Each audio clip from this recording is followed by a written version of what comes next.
Team commodity समाचार की तरफ से आप सभी को नववर्ष 2025 की हार्दिक शुभकामनाएं। कमोडिटी ट्रेडिंग सिर्फ कमोडिटी समाचार के साथ। वर्ष 2024 सोने और चांदी दोनों कीमती धातुओं में बेहतर रिटर्न का वर्ष रहा, लेकिन 2025 को क्यों चांदी में तगड़े रिटर्न का साल माना जा रहा है? किस रेशो में अगले साल सोने और चांदी में निवेश करना चाहिए? चांदी किस ऊपरी भाव को छू सकती है? इस पर हम बात करेंगे पृथ्वी फिनमार्ट के कमोडिटी डायरेक्टर मनोज कुमार जैन से। मेरा नाम है कमल शर्मा। मनोज जी, आपका स्वागत है मोलतोल इंडिया में। नमस्कार कमल जी। नमस्कार मनोज जी। मनोज जी, एक समरी के रूप में बताएं कि वर्ष 2024 सोने और चांदी के लिए कैसा साल रहा? वर्ष 2024 सोने और चांदी दोनों के लिए एक बेहतर साल रहा है, क्योंकि हमने इंटरनेशनल मार्केट में सोने की कीमतों को पहली बार $2800 प्रति ट्राई आउंस के स्तर के पार जाते हुए देखा। वहीं भारतीय बाजारों में भी लगभग 80,000 तक के स्तर सोना टेस्ट करता हुआ नजर आया। वहीं अगर चांदी की बात करें तो इंटरनेशनल मार्केट में कीमतें $35 के स्तर के पार जाती हुई नजर आई और भारतीय बाजारों में हमने 1 लाख तक के स्तर चांदी को छूते हुए देखा। रिटर्न के लिहाज से अगर हम देखें तो सोना और चांदी बेहतर रिटर्न्स वर्ष 2024 में देते हुए नजर आए।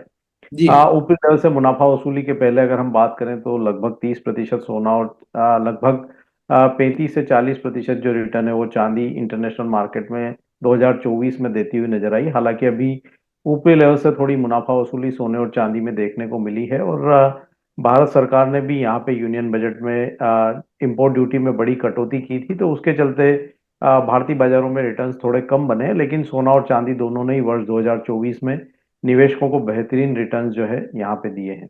टीम कमोडिटी समाचार की तरफ से आप सभी को नववर्ष 2025 की हार्दिक शुभकामनाएं।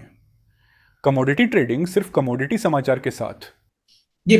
और मनोज जी, अभी जो हम देख रहे हैं कि डॉलर की तुलना में रुपए में गिरावट आई है, और इस गिरावट से क्या असर होगा दोनों मेटल्स के ऊपर? जनरली जो रुपये में गिरावट आती है तो उसके चलते, चूंकि ये इम्पोर्टेड मटेरियल होने के चलते यहाँ पे महंगा हो जाता है, तो जो भी रुपए में कमजोरी आती है तो उसका भारतीय बाजारों में सोने और चांदी की कीमतों पे एक पॉजिटिव असर जो है देखने को मिलता है। और हम देख रहे हैं कि लगभग 3% के आसपास की कमजोरी रुपये ने इस साल दिखाई है और उसके रूप में हमको लगभग 2.5 से 3% तक की बढ़त सोने और चांदी की कीमतों में भारतीय बाजारों में बढ़ती हुई नजर आई है। तो रुपये की कमजोरी का साफ तौर पे सोने और चांदी पर भारतीय बाजारों में पॉजिटिव रूप में असर देखने को मिलता है। जी। और वर्ष 2025 को चांदी का वर्ष क्यों कहा जा रहा है? क्या वजह है इस बात के कहने की? वर्ष 2025 को चांदी का वर्ष इसलिए कहा जा रहा है क्योंकि वर्ष 2024 में मैन्युफैक्चरिंग एक्टिविटीज जो है पूरी दुनिया भर में सुस्त रही थी।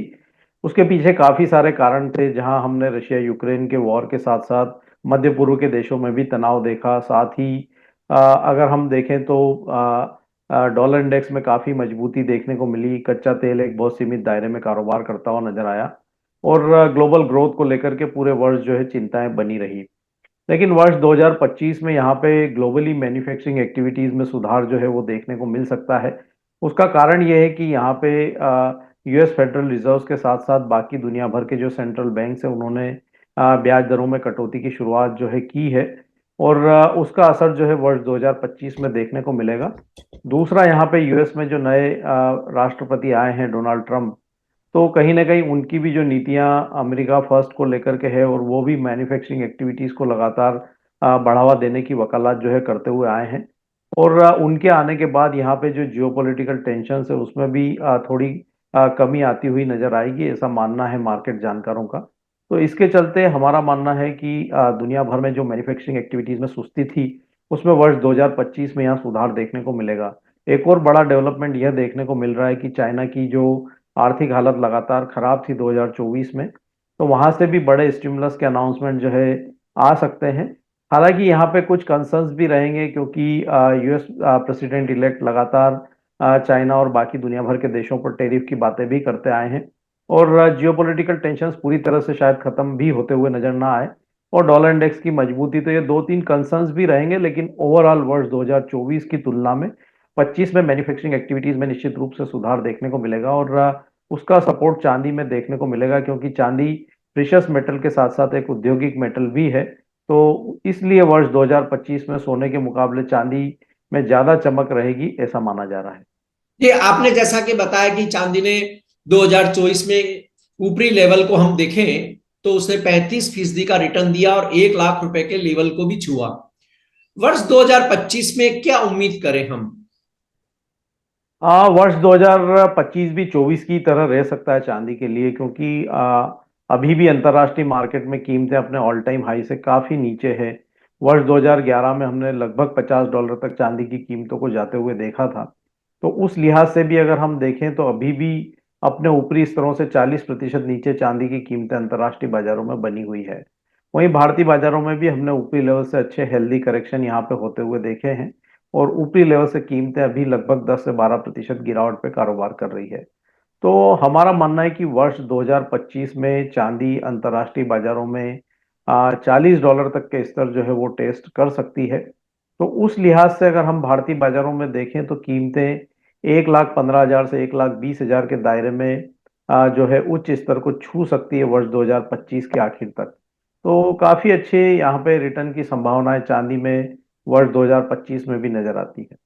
जी, अब मनोज जी, जब आपने कहा कि चांदी में संभावनाएं अधिक है सोने की तुलना में, हालांकि दोनों ही प्रीसियस मेटल पे आप हमेशा कहते आए हैं कि निवेश करना ही चाहिए और दोनों ही रिटर्न अच्छे देंगे, फिर भी अगर कोई इन्वेस्टर ये पूछे कि मुझे किस रेशो में इन्वेस्टमेंट करना चाहिए दोनों प्रीसियस मेटल्स में, तो आप क्या सलाह देंगे?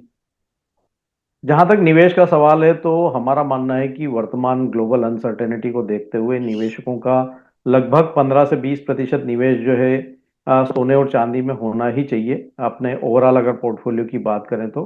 वहीं अगर वर्ष 2025 के संदर्भ में अगर हम बात करें तो जो भी निवेश आप प्रीशियस मेटल्स में कर रहे हो तो उसमें 60% अलोकेशन वर्ष 2025 में चांदी में रखना चाहिए और 40% अलोकेशन सोने में रखना चाहिए, क्योंकि यहाँ पे चांदी में इस वर्ष रिटर्न की संभावनाएं थोड़ी ज्यादा नजर आती है, क्योंकि मैन्युफैक्चरिंग एक्टिविटीज में वर्ष 2025 में थोड़ा सुधार की संभावनाएं हैं।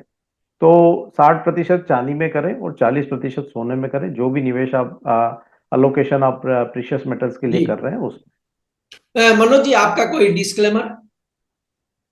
सोने और चांदी के फ्यूचर्स मार्केट में मेरी कोई पोजीशन नहीं है कमल जी, लेकिन समय समय पे हमारे रिकमेंडेशन होने के चलते हमारे क्लाइंट्स की इनमें पोजीशन हो सकती है। आपका बहुत बहुत धन्यवाद, शुक्रिया मनोज जी।